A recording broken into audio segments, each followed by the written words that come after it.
สวัสดีครับเพื่อนๆจากสนามบินเครื่องจะมา6 โมงครึ่งถึงทุ่ม 1พอดีครับขึ้นเครื่องจากสนามบินสุวรรณภูมิถึงสนามบินหน่อยใบเวียดนามนะครับอาคารใหม่สวยมากครับมีที่ต้อนรับสวยออกแบบดีนะครับเห็นเขาว่าได้รางวัลออกแบบสถาปัตย์ยอดเยี่ยมนะครับได้ครับตอนนี้สลับกับทัวร์มากับทัวร์บ้างนะครับแต่ชอบแบบแบ็คแพคเกอร์มากกว่าเที่ยวเดี่ยวเพราะว่ามันอิสระมากกว่าแผนคือลงที่ฮานอยเวียดนามและไปเมืองนินบิงห่างจากฮานอย100 กิโลนะครับอาคารใหม่นี่คือวิธีมาคือนั่งรถไฟใต้ดินมานะครับสวัสดีจากโรงแรมนะครับเมืองนินบิงเวียดนามนะครับวิวเป็นภูเขาสวยมากนะครับมองไกลๆมีหมอกเมื่อคืนนี้ผมนั่งรถมาจากฮานอยมาถึงนินบิง100 กิโลนะครับมาทางใต้อันนี้สภาพโรงแรมเรานะครับครั้งนี้อาจจะไม่ได้รีวิวการเดินทางรายละเอียดนะครับเพราะว่ามากับทัวร์แล้วทัวร์เขาจัดให้ทุกอย่างแล้วคนเยอะมากเลยครับเดี๋ยวมาครั้งหน้าผมจะมาแบ็คแพ็คคนเดียวเพื่อเก็บรายละเอียดนะครับอาหารโรงแรมเวียดนามตอนเช้านะครับมีแตงโมน้ำส้มข้าวโพดอาหารจะส่วนมากจะรสชาติเค็มอย่างเดียวครับต่างจากของไทยที่มีเปรี้ยวเค็มหวานอันนั้นเป็นแกงไก่ที่มันเหมือนแกงมัสมั่นนะครับอาหารส่วนมากก็รสชาติจืดกว่าไทยนะครับไม่เน้นรสจัดเน้นผักเยอะๆทำให้คนเวียดนามสุขภาพดี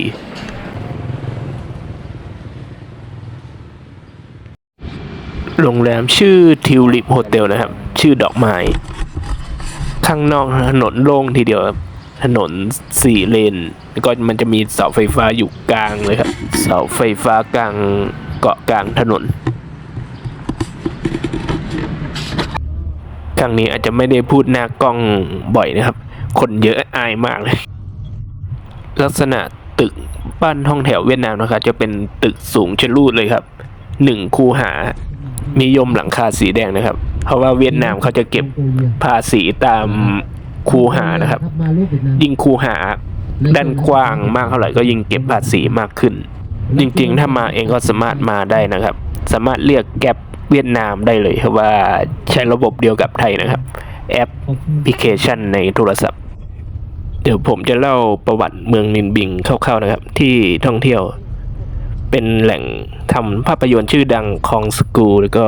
ตั้งอยู่ตอนใต้ของสามเหลี่ยมปักแม่น้ำแดงในจังหวัดนินบิงพื้นที่ก็เป็นภูเขายอดหินปูนแม่น้ำไหลลัดก็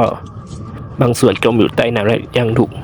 ล้อมรอบด้วยผาสูงชันบรรยากาศใครกุ้ยหลินเลยนะครับแต่ผมยังไม่เคยไป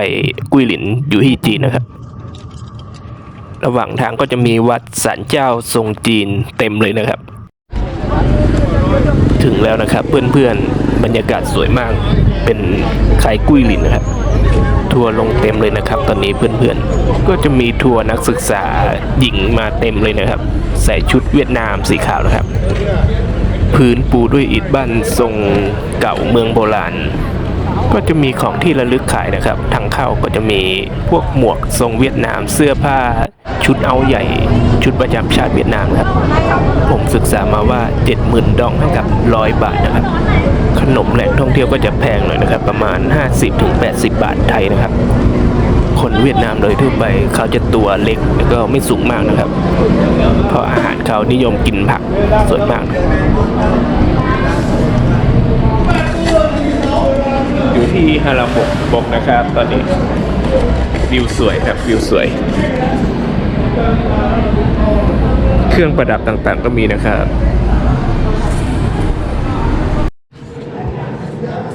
เพื่อนๆนี่คือทางเดินลอดใต้ดินนะครับก่อนจะพาไปล่องเรือฝั่งตรงข้ามนะครับส่วนมากก็จะมีโชว์ของโบราณนะครับพวกแจกันโบราณเครื่องปั้นดินเผาจะเห็นคนใส่เสื้อชูชีพล่องเรือตรงนู้นนะครับเดี๋ยวเราจะพาเพื่อนๆไปล่องเรือกัน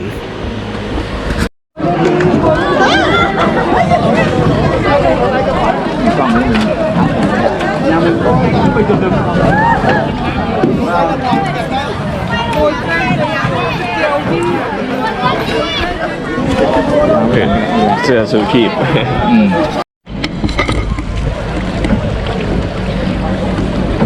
บรรยากาศรอบๆนะครับใครพังงาเลยนะครับภูเขาหินปูนส่วนมาก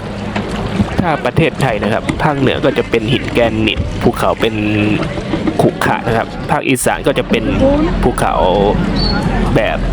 ราบข้างบนนะครับภูเขาหินทรายภาคใต้ก็จะเป็นภูเขาหินปูน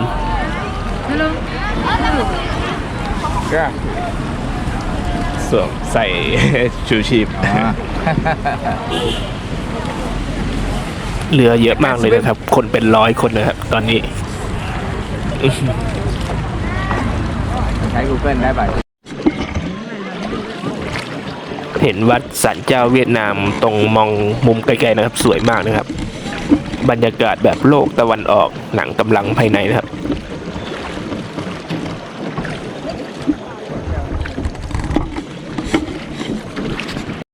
ระหว่างทางเขาจะแวะดูศาลเจ้าเป็นระยะนะครับผมดูแล้วนะครับเขาจะไม่ใช้ตะปูในการตอกนะครับเขาจะใช้ไม้ในการเชื่อมและล็อกเข้าด้วยกันเป็นสลักล็อกแต่ละชั้นให้แข็งแรงการสร้างแบบจีนเกาหลีญี่ปุ่นนะครับและกระเบื้องข้างบนหนักมากนะครับ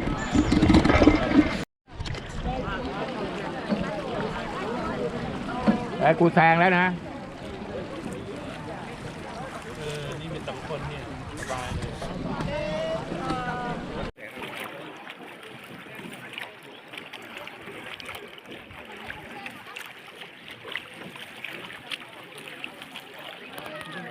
ถ้ำข้างในสวยมากนะครับมีหลอดไฟติดแล้วก็เขาจะโชว์ไฟแล้วก็มีถ้ำหินย้อยเกือบชนหัวเพื่อนๆอันนี้ต่ำมากนะครับเพดานแสงตรงนี้สวยมากนะครับเพื่อนๆแสงส่องหลังภูเขาจะมีอาคารไม้อยู่กลางแม่น้ำเลยนะครับสวยมากนะครับทรงตะวันออกเพื่อนๆจะเห็นไม้ที่เชื่อมต่อเข้าด้วยกันนะครับเป็นไม้แล้วก็มีรูเสียบเข้าแต่ละชิ้นเข้าด้วยกันไม้เป็นล็อกๆ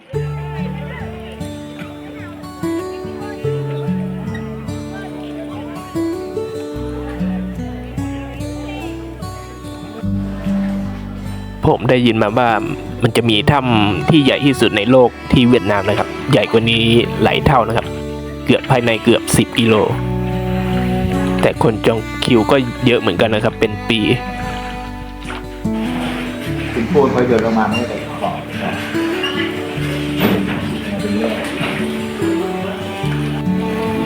ตอนนี้เข้าถ้ำลอดไปหลายชั้นมากเลยนะครับเพื่อนๆถ้ำเยอะมาก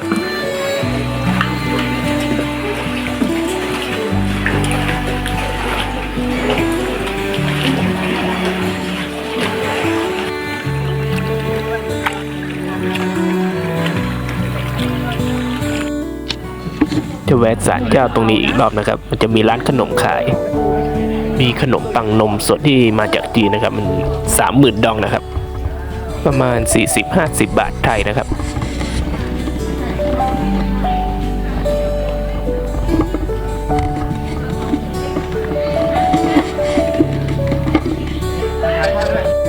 อันนี้ในศาลเจ้านะครับเพื่อนๆสามารถมาไหว้ได้นะครับ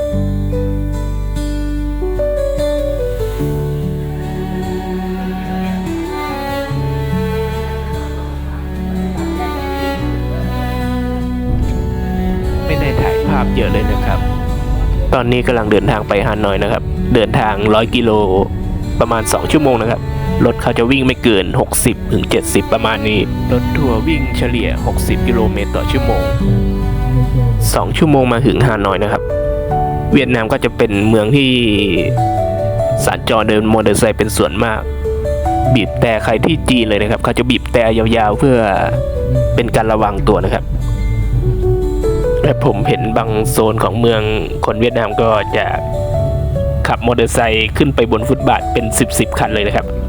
อันนี้รถไฟฟ้าเหมือนที่กรุงเทพนะครับน่าจะเปิดให้บริการแล้วได้ยินมาว่าสร้างมานานมากห้องแถวก็จะสูงชะลูดมีเหล็กดัดนะครับห้องซ้ำๆกันเยอะเลยครับมอเตอร์ไซค์เยอะมากนะครับเยอะติดอันดับโลก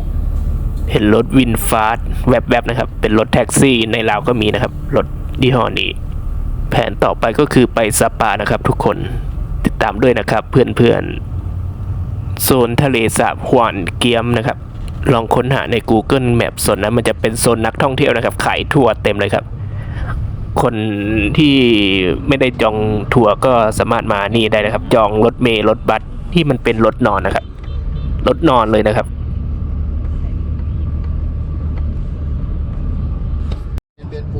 ออกจากเมืองฮานอยก็จะเป็นภูเขาแบบนี้นะครับวิวสวยมากเลยนะครับ เหมือนเชียงใหม่ เชียงรายภาคเหนือของไทยนะครับฮานอยซาปา5 ชั่วโมงนะครับรถอาจจะวิ่งช้านิดนึงถึงจุดจอดรถระหว่างทางพอดีนะครับก็จะมีกาแฟขายเต็มเลยนะครับ ของขึ้นชื่อเวียดนามก็คือกาแฟนะครับส่งออกกาแฟเป็นอันดับ2ของโลกกาแฟที่อร่อยก็คือกาแฟมะพร้าวนะครับผมลองแล้วติดตามตอนต่อไปซาปานะครับเพื่อนๆเจอกันตอนหน้าครับ